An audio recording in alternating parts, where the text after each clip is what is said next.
Capítulo 171 Movimentos simultâneos. Yundo. Você faz ideia do que é isso? Os lábios do Namuk tremiam enquanto ele perguntava. Ele sabia o que eram aquelas esferas, mas era como se precisasse escutar aquilo de mais alguém. Ancião. Isso. Estas coisas são núcleos profanos, Yundo gaguejou enquanto respondia. Até ele, que segurava as esferas, duvida da sua boca. Yundo disse aquelas palavras em alto e bom som. Graças a isso, os seus companheiros do clã da graça, que estavam bastante feridos e fracos, tiveram um sopro de esperança e se levantaram enquanto Youssef dizia, núcleos profanos. Como é que essas coisas foram parar nos seus bolsos? Tap. Assim que a voz de Youssef caiu, o ancião Namuk agarrou os ombros do Yundo e perguntou num tom temeroso, Yundo. Eu sei que a situação do nosso clã é catastrófica, mas, por favor, me responda.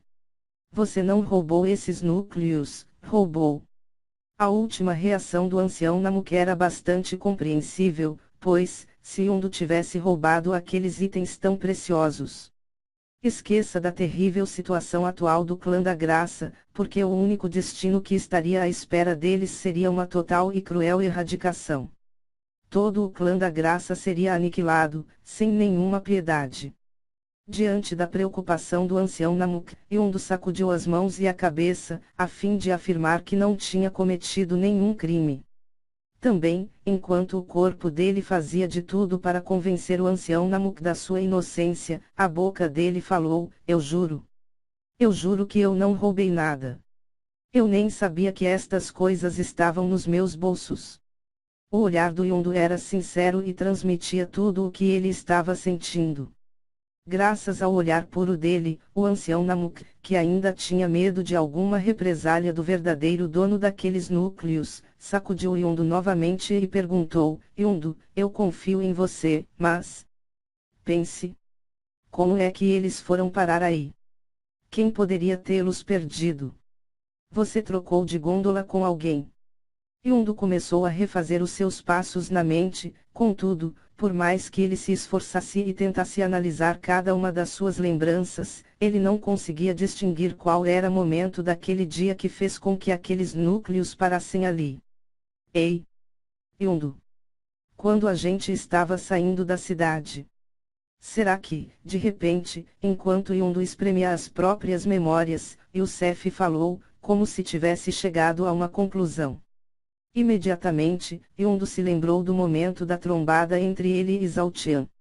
As memórias não eram claras, mas graças a um curto lapso de memória, ele se lembrou que, enquanto Zhaotian corria, este estava com uma das mãos para trás, dando a impressão que estava manuseando alguma coisa. Depois da trombada, Zhaotian se desculpou e se afastou dele, mas, naquele momento já não havia nada nas mãos de Zhaotian. Será que... Isso não é possível. Ele nos despreza. Não tem por que ele nos daria isso. A conclusão era fácil, mas aceitar e imaginar as razões por trás daquele gesto era extremamente complicado. E do que importa as razões? Essa é a nossa chance de salvação. Com isso, nós seremos capazes de nos manter por muito tempo. Youssef argumentou. Ele não se importava com as razões por trás do gesto do Zhaotian, ele se importava apenas com os benefícios que aqueles núcleos profanos trariam. Do que diabos vocês estão falando? O ancião Namuk interrompeu com uma voz séria, pois ele não fazia ideia do teor da conversa entre o Yundo e o Youssef. Após os gritos do ancião Namuk, Yundo e Youssef ficaram estáticos, e isso só serviu para aborrecer, ainda mais, o ancião Namuk. Desembuchem. Do que é que vocês estão falando? Youssef recolheu os ombros enquanto Yundo olhava para o ancião Namuk e explicava, ancião. Enquanto eu trazia os nossos companheiros de volta, eu esbarrei com uma pessoa que, recentemente, nós tivemos o desprazer de conhecer. Essa mesma pessoa, foi a responsável por ajudar o Youssef e impedir que os nossos companheiros se machucassem ainda mais. Antes que o Yondu terminasse de falar, o ancião Namuku interrompeu e falou num tom de aviso: Yondu, cuidado com a sua boca. Se alguém apareceu para ajudar os seus irmãos de clã, não se atreva a dizer que conhecê-lo foi um desprazer. Imediatamente, Yondu acenou, pedindo para que o ancião Namuk se acalmasse, e falou: Ancião, essa pessoa não é ninguém mais, ninguém menos do que aquele jovem que apareceu há alguns dias nas nossas terras e ofendeu a todos nós. Assim que aquelas palavras caíram, o olhar do ancião Namuk ondulou enquanto ele sentia um misto de raiva e confusão. Naquela ocasião, Zhao Tian tinha realmente despertado a ira do ancião Namuk, mas, agora que ele soube sobre a última interação entre o clã da Graça e Zhao Tian, a confusão dominou a mente dele. A raiva começou a entrar em conflito com a gratidão e, naquele momento, nem mesmo o ancião Namuk sabia responder o que estava se passando na sua própria cabeça. Yondu, você acha que esses núcleos profanos eram daquele garoto? A voz do ancião Namuk estava sombria e objetiva, como se não houvesse nenhum sentimento naquelas palavras. Yondu, por sua vez, acenou com a cabeça em concordância, e respondeu num tom contrariado: eu gostaria que não fosse verdade, mas essa é a única explicação. Somente ele teve a chance de colocar estes núcleos nos meus bolsos. O ancião Namuk ficou inexpressivo. Antes de falar: eu não sei o porquê disso tudo e também não quero que essa opção seja a verdadeira, mas nós não temos escolha. O nosso clã já chegou a um nível de declínio tão alto que, nesse momento, para salvar a vida de vocês e as próximas gerações, eu engolirei o meu orgulho e aceitarei esse fardo. Depois, eu mesmo irei até aquele garoto e me prostrarei perante ele, como um sinal de submissão e gratidão. Ancião, não diga isso. Não faça isso, por favor. Nós podemos devolver os núcleos e voltar ao plano original. Isso mesmo. Ancião, nós dobraremos a carga de treino. Os jovens do clã da Graça tentaram convencer o ancião Namuk, para que ele não fizesse aquilo, afinal, um ancião, se rebaixar para um simples jovem que não tem nenhum título ou posição social, era uma das maiores humilhações que o ancião Namuk podia passar. Eram os jovens que deveria se prostrar perante os mais velhos, não o contrário. Calem-se. Eu já tomei a minha decisão. Agora, vamos cuidar dos ferimentos de vocês, pois assim que acabarmos, eu precisarei de cada um de vocês. As forjas voltarão a funcionar, pois nós temos que forjar uma arma profana. O ancião Namuk falou enquanto passava o olhar sobre os jovens e as forjas do complexo. Nesse momento, na capital da cidade Turup, Zhao Tian e Yang terminaram uma longa tarde de bebedeiras. Os sentidos deles estavam bagunçados e haviam algumas pessoas sentadas ao redor da mesa deles. Para falar a verdade, os dois não faziam ideia de como e quando aquelas pessoas foram parar ali, mas uma coisa era certa. Eles se divertiram bastante. Yang, por exemplo, estava abraçando duas belas mulheres, uma em cada braço. Zhao Tian estava torrando uma grande quantidade de dinheiro enquanto era cortejado por algumas mulheres, mas, por mais incrível que pareça, ele não retribuiu os cortejos, pois por algum motivo, aquelas garotas o faziam se lembrar da cara e da Aika, e da ocasião na qual ele dormiu com as duas. Por mais que a maioria das pessoas dissessem que Zhao Tian era um jovem e deveria aproveitar a vida, ele não conseguia mais tomar uma atitude como aquela. Olhando para o passado, Zhao Tian viu e sentiu que uma das melhores coisas que já aconteceram na vida dele foi conhecer a sua esposa, Min Shui. Ele não queria repetir os erros do passado. Se por algum motivo, ele arranjasse uma nova esposa no futuro, qualquer uma das suas ações seriam tomadas com o consentimento da Min Shui, pois a traição dói. Seja naquele que traiu ou naquele que foi traído, ela dói. Enquanto Zhao Tian se fingia de bobo e ficava desatento aos cortejos das mulheres, e Yang se esbaldava, um dos homens que estavam ao redor da mesa deles, perguntou: Zhao Tian, meu amigo, Porque um jovem promissor como você, decidiu viver como um andarilho. Zhao Tian respondeu, ha ha ha ha. Eu simplesmente não consigo seguir as muitas regras das escolas marciais. Eu gosto de ser livre. O homem, que aparentava ter uma vasta experiência de vida e era um atroz de nível 7, já tinha descoberto o real nível de cultivo de Zhao Tian. Por causa disso, ele não conseguiu evitar comentar, não se ofenda, mas... isso é um desperdício de talento. Se você estivesse matriculado em uma boa escola marcial. Eu fico com medo só de pensar o quão forte você estaria hoje.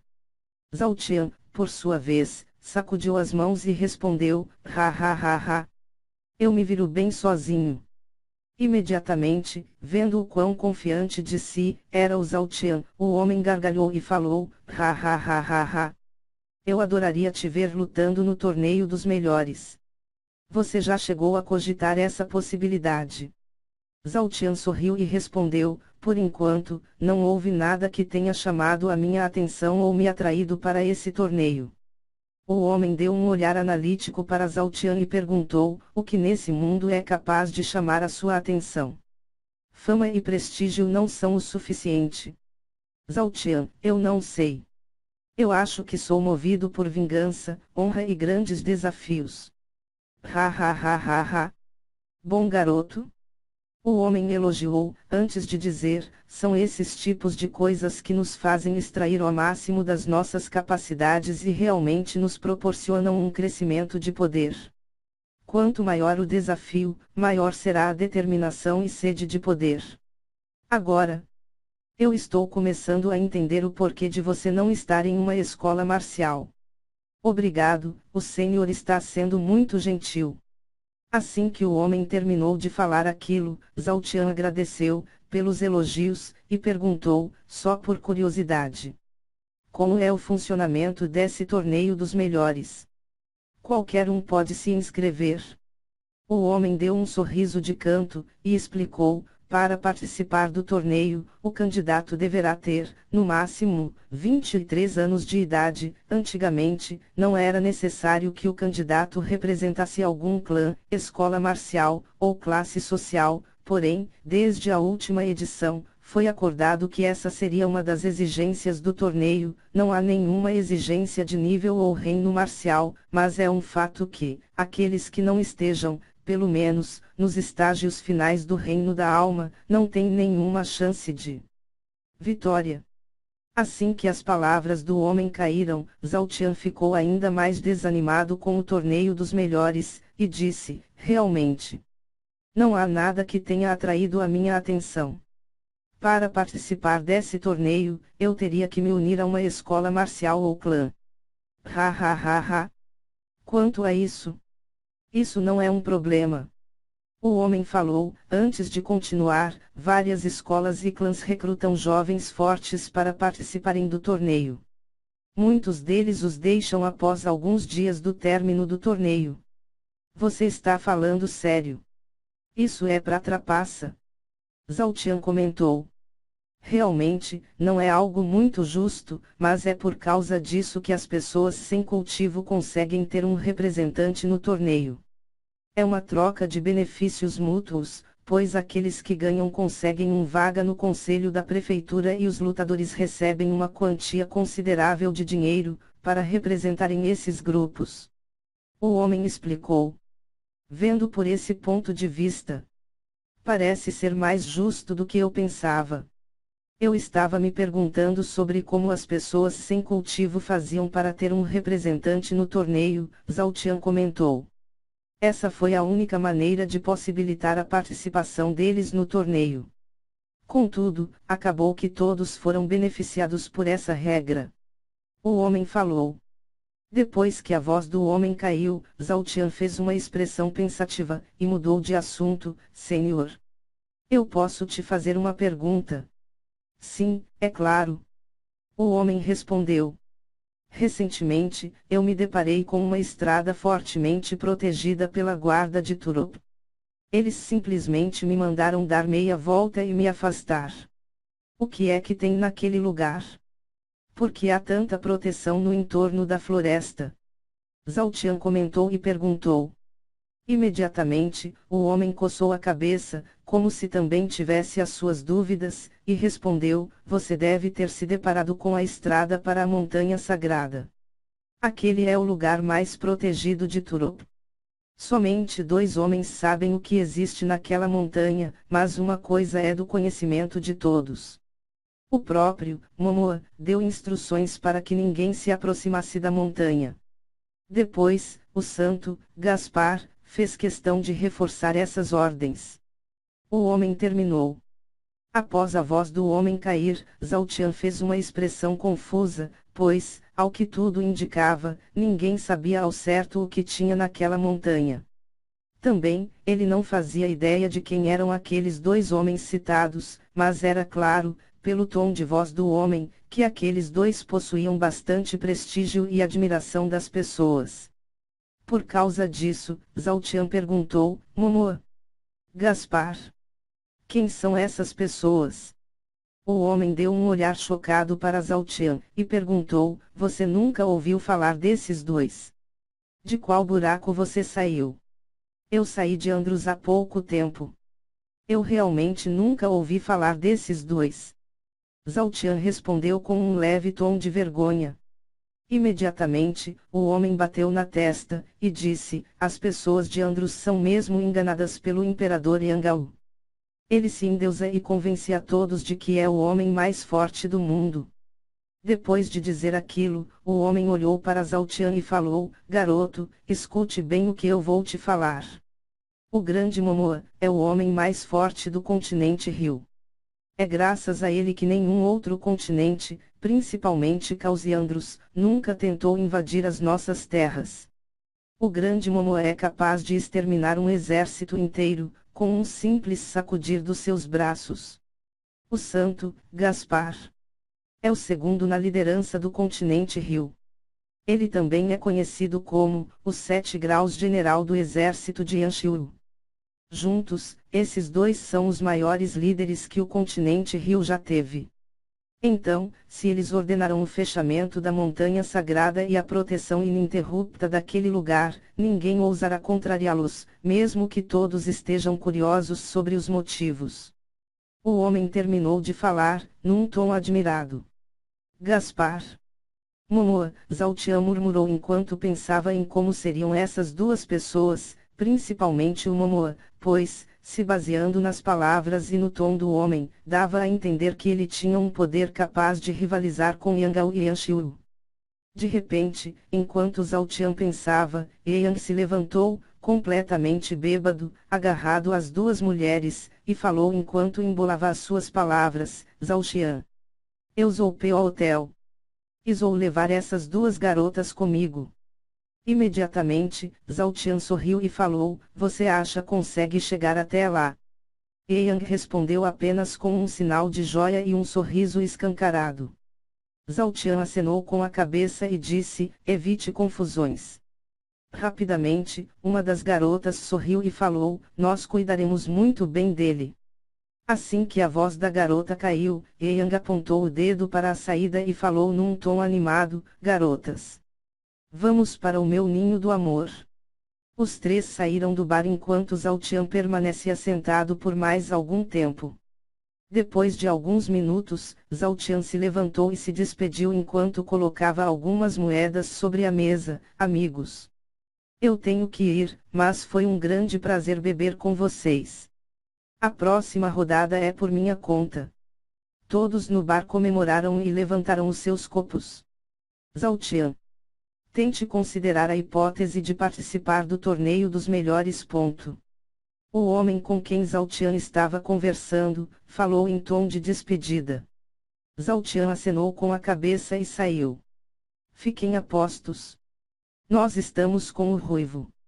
Durante a caminhada até a hospedaria, sem que Yang pudesse perceber, uma das garotas tocou em um pingente e sussurrou, como se estivesse reportando alguma coisa.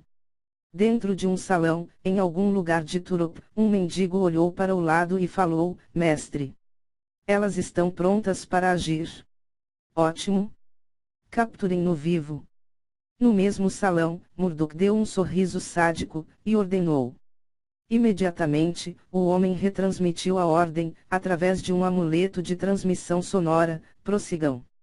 Quando ele estiver no ponto determinado, capturem-no vivo. Assim que receberam aquela confirmação, as duas mulheres acariciaram o rosto de Yang enquanto davam um sorriso sádico. De novo, no salão onde Murdoch estava, o homem que retransmitiu as ordens dele, falou: mestre. Agora é só esperar. Em alguns minutos, o senhor terá o garoto ruivo. Murdoch acenou com a cabeça enquanto mantinha o sorriso e murmurava: aquele pirralho. Ele é uma cópia cúspida e escarrada, do Yangao. Eles acharam mesmo que eu não me atentaria para esse fato. Ha ha ha ha ha ha. Eu não vejo a hora de estudá-lo e colocar as mãos naquela linhagem. Quem diria que o plano maluco do Sui seria bem sucedido? Ha ha ha ha ha ha. Murdoch terminou enquanto esfregava as mãos e gargalhava como um louco.